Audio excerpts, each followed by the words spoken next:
Alright, so comic reviews and then some movies first. So I was not able to finish one of the movies. That's kind of. I just realized that I was supposed to. If I'm turning it tomorrow. But I'll do that like maybe a post or something like that. But I can review some of them.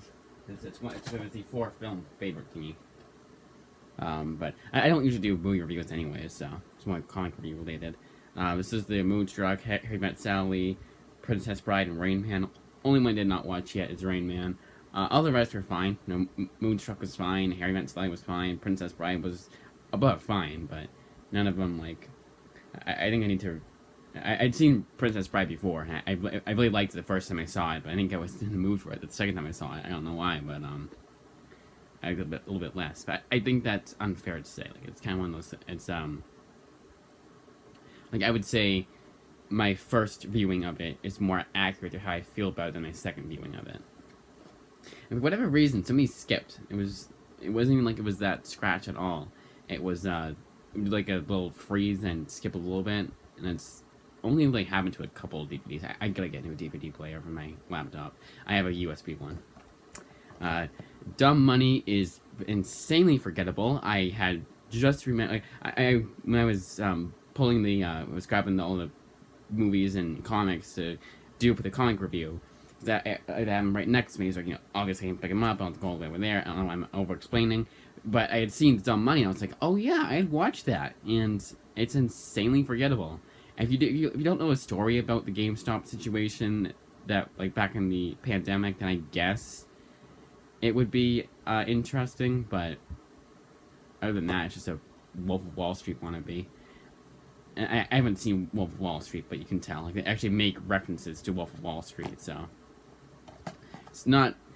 Again, I guess if you don't know the story, you'll like it. But it's one of those things like even if like it shouldn't be an excuse. Oh, I know how the story ends. I know how the story begins, middle, and end. I know everything, so it won't be interesting. Well, if they had actually, because I mean, even like movies you rewatch like time and time again. So I don't know. It's like you can go, oh, I watched this movie 18,000 times. I really like it, and I watched it again. I know how everything. Like, I know the beginning, middle, and end, but it's still interesting to me because it's a good story and it's interesting characters and whatnot. I keep forgetting that Paul Dano is in it, and the only enjoyment I really got out of it, it was a mild interest in story. But then it was kind of funny that Paul Dano, who played the Riddler in Batman, was playing a normal guy. It was kind of funny. It was like. Obviously, I think that he's going. But I didn't know he's that young. Honestly, I would say he's in a movie. The character in the movie, I would say it's at least like 25, 30 maybe. And I thought like Paul Dano was like 40s and 50, late 40s, early 50s. Gifted, I had watched this before, and the second viewing of it, it's insanely. What do they call it? And the perfect word to describe it, I can't remember, but it does not hold up as well. It's kind of a bit sappy and like it's like obviously it's like it's not even the word to use for it. It's kind of like it's a really good word I want to use for it, but I can't remember. But it's like the emotions they make you feel the emotions that because it's kind of manufactured, I guess. But I still like it. I still think it's a good movie. I like the court case scene. It's like that was when they actually felt there was effort put into it. But did not hold up as well. I still kind of recommend it if you like that kind of movie. But and WALL-E I had seen for the first time, which is insane to think about, but no, honestly, it's the best of the bunch.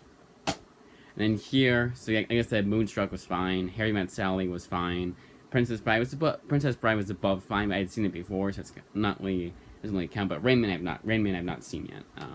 So maybe it'll be best of the four. What's over there?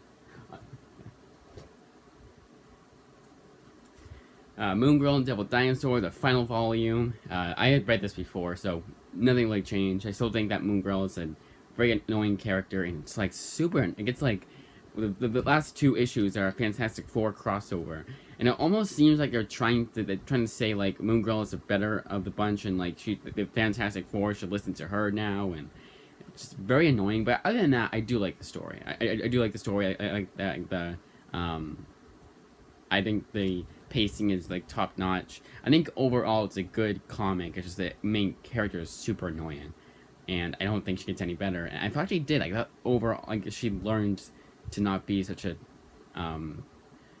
be so like know it all and all that kind of like that, like that kind of like know it all kind of. But it's more than know it all. It's like you think you're better than everyone. Like that kind of that's how Lunella is portrayed.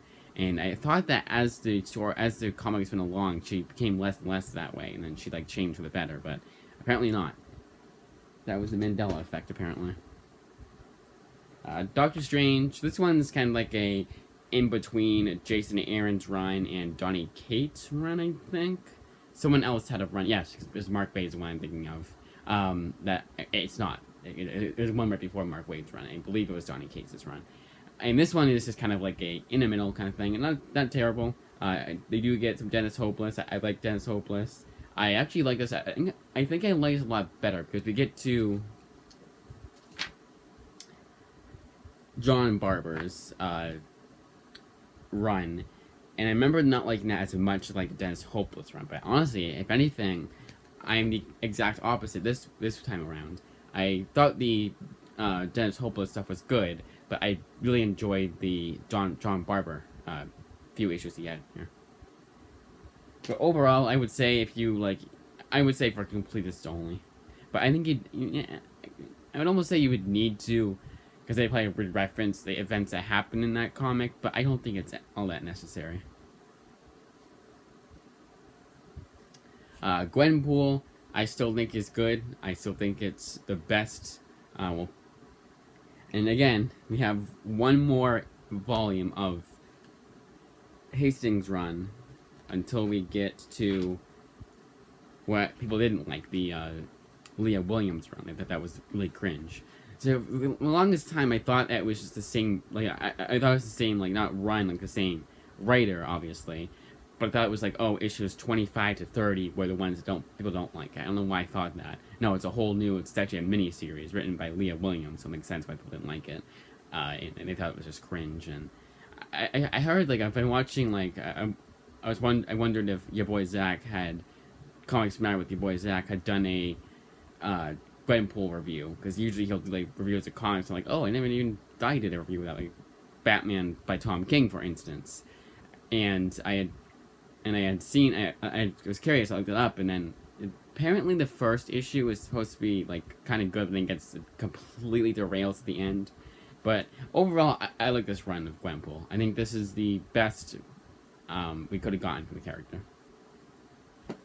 And it's, with these Volume 4s and Volume 5s and Volume 10s, unfortunately, I'm not going to have much more to say than they said with the first time around. So, I hate to say it, but this is your first video of mine that you're watching, and I'm going over Volume 4 of a series. You're not going to get too in-depth a review. I mean, honestly, like, these are kind of supposed to be quick anyways. Kind of saying they like it, they not like it, you know. I think Gwenpool overall is a good version of the character. I don't think there's any, like, big downsides to the character. She's not super annoying, not anything like that. And I think that it's just like that kind of fun Marvel comic that kind of, it's kind of like, see, I don't know what to say. It's just fun comic. You know, check it out if you. I do honestly recommend it to everyone that watches my videos. Everyone in general. I don't think anyone would actually hate that book. It's not annoying at all, and I feel like it does the better, like the Deadpool variant better than others have, because there's a reason for this version of Deadpool to exist. It's Gwenpool, so it still counts technically.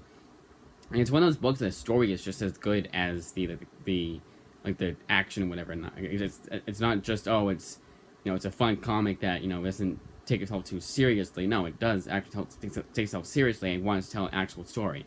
And the story they tell here ends on a cliffhanger. This one, at least, ends on a cliffhanger. That I'm like, now I can't wait for Volume 4, which is, that's right.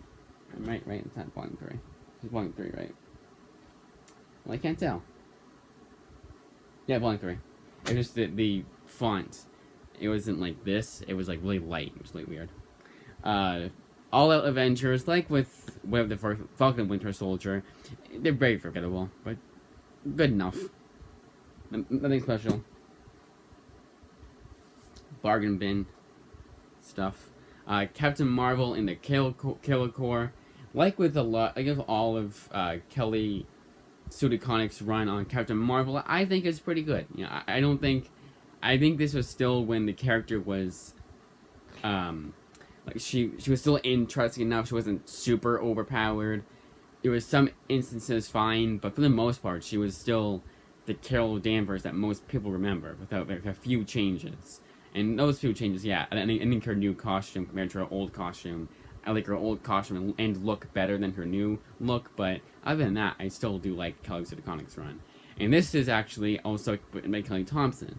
And that is the run after the one I'm reading now, or the one I'm getting now, the Margaret Stohl run. And then it's going to be, they have at least the first volume of this run, but this run, but the Kelly Thompson run.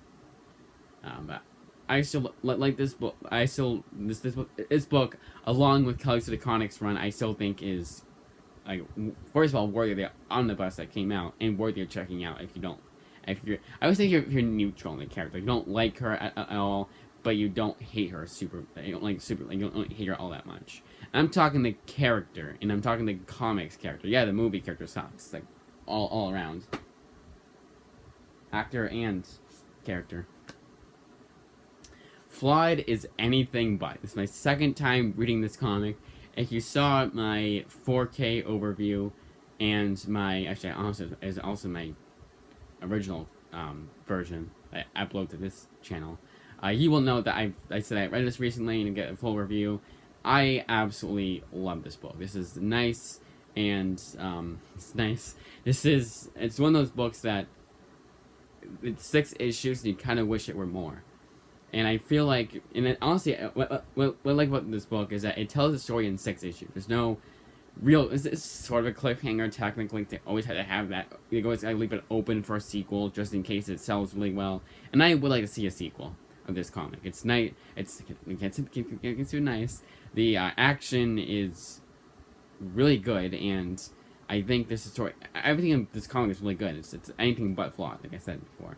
I think I liked it better the first time, but it was only because it's my first time. Don't forget first time, yada yada yada, all that. But I think this is very good. Not as good as Bitterroot, but a nice. If you want something that doesn't take it, well, it does take itself seriously. But you want something that's like fun, and it action packed. You'll like this book. I would say fun only because there's a lot of blood and action, shit like that. It does have a somewhat serious story, which I thought was which I did appreciate. That was the word. Which I did appreciate. Lumberjanes Volume 6. This run has been kind of okay. I still think the first 2 volumes are the best. And I was watching, I was just seeing like who was talking about Lumberjanes, if anybody that I was following like on YouTube, and someone had did a comic dub, and it solidified the fact that it does get worse as it goes on. As it goes along. I mean, I don't mean worse like absolutely deplorable. I just mean worse as in the first 2 volumes are really good, and it was everything that I wanted out of a book like this. And as it went along, it just kind of got alright. This one is just like the comedy in the first volume is honestly like surprisingly funny. I actually chuckled a few times. That's saying a lot coming from me. But here it's alright. I still will pick up the next volume, but I won't be like super excited for the next volume or anything like that. My excitement levels have kind of dipped.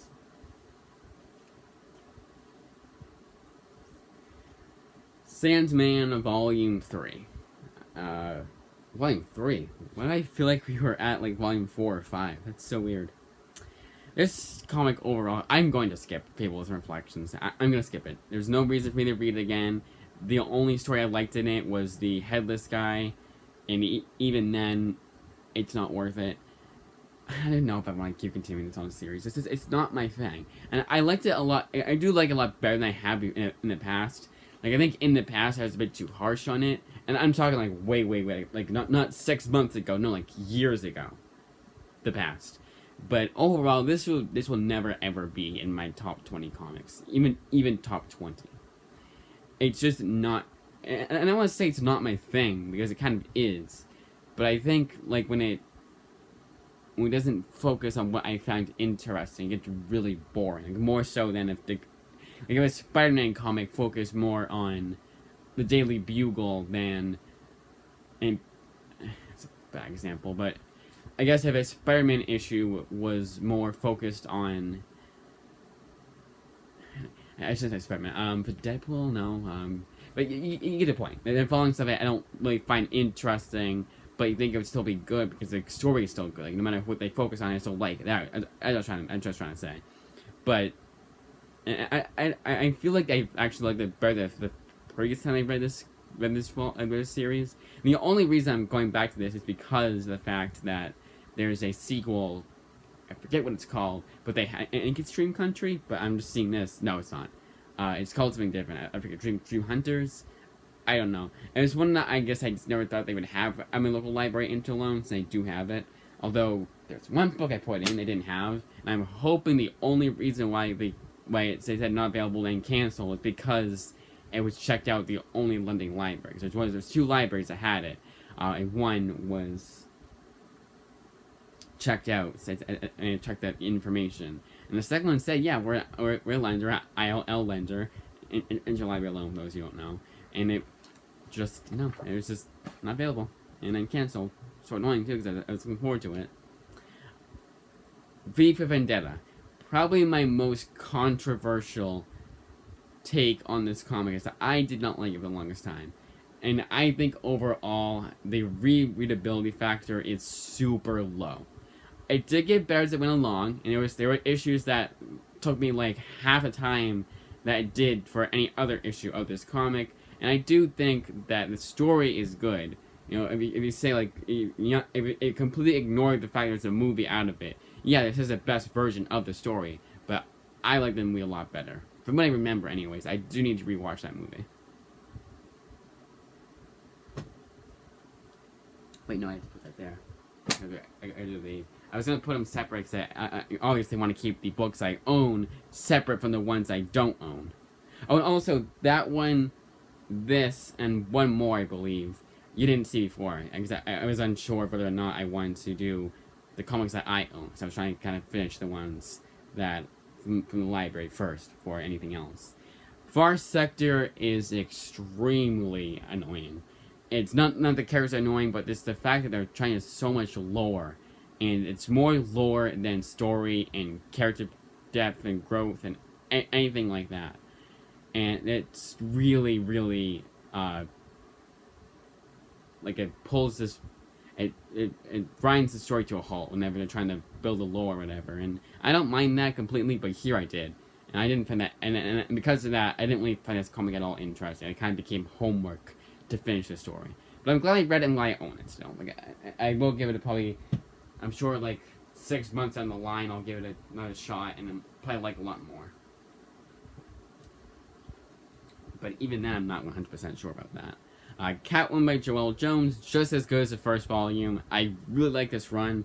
Unfortunately, they don't have volume 3 at the local library, so I'm going to have to find another way to read it. To finish the Joelle Jones run, at least. Deathstroke, volume 2. Still as good as volume 1, but other than... This is when I wasn't too upset with the fact that I didn't have the next volume of the series. I will probably check out the omnibus when I get back into collecting those, but it wouldn't be my first pick. But definitely my fifth pick. You know, it'd definitely be in the top 5 of what I want to get for omnibuses. Batman Better Burglar. This is volume 6 of Tom King's run, and I'm really only reading this to finish it once and for all. I think it's just good enough. You know, I think if you do headcanon, I guess this is what's called headcanon, where you're saying even though this is technically it is part of DC Universe, technically it isn't, because headcanon says this is not the version of Batman or Catwoman that I know. You know, you can ignore that fact and then enjoy the book a lot more. But overall, I think it is, like, if you don't like Tom King, really don't like Tom King, Batman is not going to sway you. But so far, this is the best of what I've read from Tom King. yeah, we have one more book that I own and I read. All-Star Batman Volume 3. Yep, it's still like the best thing that Scott Snyder has written in the past few years.